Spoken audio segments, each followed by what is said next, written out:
अरूसा के दिल में ये बात तो बैठ चुकी है कि जो कुछ भी ज़ैनब के साथ हुआ है ये गलत हुआ है, और ये बार बार ज़ैनब के दिल में जगह बनाने की कोशिश भी कर रही है। लेकिन फिर भी ज़ैनब इतनी ज़्यादा नफ़रत कर चुकी है अरूसा के साथ कि ये बात भी नहीं करना चाहती और वो हासूत में बदला लेना चाहती। आने वाले साथ में क्या होगा, क्या अरूसा ज़ैनब को सच बता पाएगी?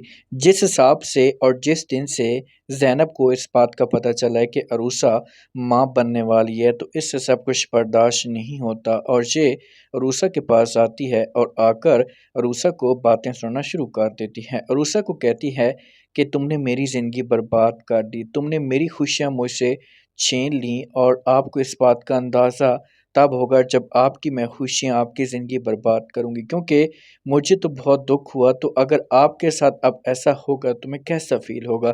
जब ये बात अरूसा सुनती है तो अरूसा पहले प्यार से समझाने की कोशिश कर रही होती है, लेकिन ज़ैनब कहाँ ये बात सुनती है। तो फिर जाकर अरूसा को गुस्सा आता है और ये मारने की कोशिश करती है थप्पड़, लेकिन अपने आप के ऊपर कंट्रोल कर लेती क्योंकि इसे इस बात का पता है कि अगर यहाँ पर मैंने कुछ भी ऐसा करने की कोशिश की तो मामला जो होगा ये और भी ज़्यादा गड़बड़ हो जाएगा। ये ज़ैनब को प्यार से समझाएगी, इससे कहेगी कि देखो ज़ैनब, मेरी बात सुनो, आप प्लीज़ जो कुछ भी समझ रही हैं इसे गलत समझ रही हैं, आपको ऐसा नहीं समझना चाहिए। लेकिन ज़ैनब जो है इतनी आगे बढ़ चुकी है, शायद इसके दिल में इतनी नफ़रत पैदा हो चुकी है कि ये अब किसी की भी बात नहीं सुनना चाहती और ये अपने हस्बैंड नवीद को भी भड़काने की कोशिश कर रही है।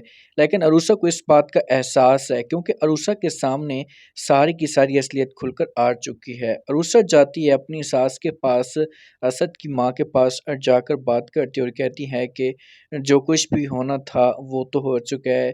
जो मेरे सामने सच आया है, मैं मानती हूँ कि ये बहुत देर से आया है, लेकिन प्लीज़ फिर भी मैं आपसे माफ़ी माँगना चाहती हूँ। इस मैं कोशिश कर रही हूँ कि आप मुझे माफ़ कर दें और आइंदा मैं इस चीज़ का ख़्याल करूँ। जब ये बात असद की माँ सुनेगी तो ये प्यार से समझाने की कोशिश करेगी अरूसा को और कहेगी कि जो कुछ भी होना था वो तो हो चुका है। बस आप अपने बच्चे के ऊपर फ़ोकस करें, इन बातों को छोड़ें। जब आप अपने बच्चे के ऊपर फ़ोकस नहीं करेंगे तो मामला जो है ये और भी ज़्यादा गड़बड़ हो जाएगा। ये बात अरूसा सुनेगी तो अरूसा की आंखों के अंदर आंसू आ जाएंगे, क्योंकि अरूसा असद की माँ को गलत समझ रही थी नौशीन आंटी की बातें मानकर।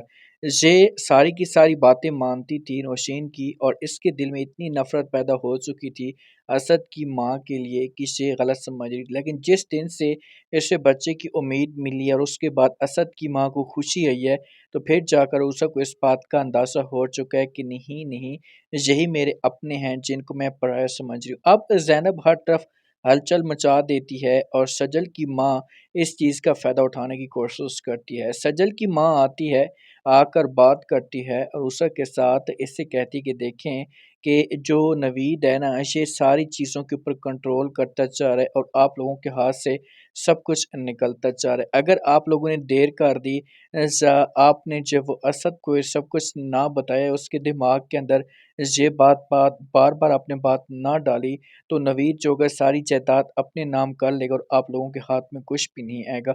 लेकिन अरूसा को इस बात का पता लग चुका है कि ये झूठ बोल रही है, ये अपने आप से बातें बना रही है, ये मौके पे तो हाँ में हाँ कर देती है। अब ये किसी किस्म का कोई भी तमाशा खड़ा नहीं करना चाहती। ये तो बार बार कहती है कि जब भी असद आपके सामने आता है, जब आपके पास आता है, तो आपने इसका माइंड चेंज करना है। सब बार बार ये बात दोहरानी है ताकि असद ये सब कुछ भूल ना पाए। सजल की माँ चाहती है कि असद और नवीद के बीच में आग जलती रहे, इन दोनों के बीच में नफ़रतें पैदा होती रहें। लेकिन अरूसा को इस बात का अंदाज़ा है, तो अरूसा जो होगी से नवीद और असद को एक साथ करवाने की कोशिश करेगी। अभी तक तो ये कोई भी बात नहीं शेयर करी, अगर इसने देर कर दी तो बहुत तमाशा खड़ा हो सकता है। सजल आती है, आकर बात करती है और कहती है कि जो पापा की जायदाद थी वो तो आपने सारी की सारी अपने कंट्रोल कर ली, और असद की जायदाद को भी आपने हड़प कर लिया। अब आप जो वो अमर की जायदाद को भी, जब उसके बिज़नेस को भी अपने नाम करवाना चाहते हैं। आखिरकार आपको मसला क्या है? आप ऐसा क्यों कर रहे हैं? और मैं ऐसा कभी भी नहीं करने दूँगी।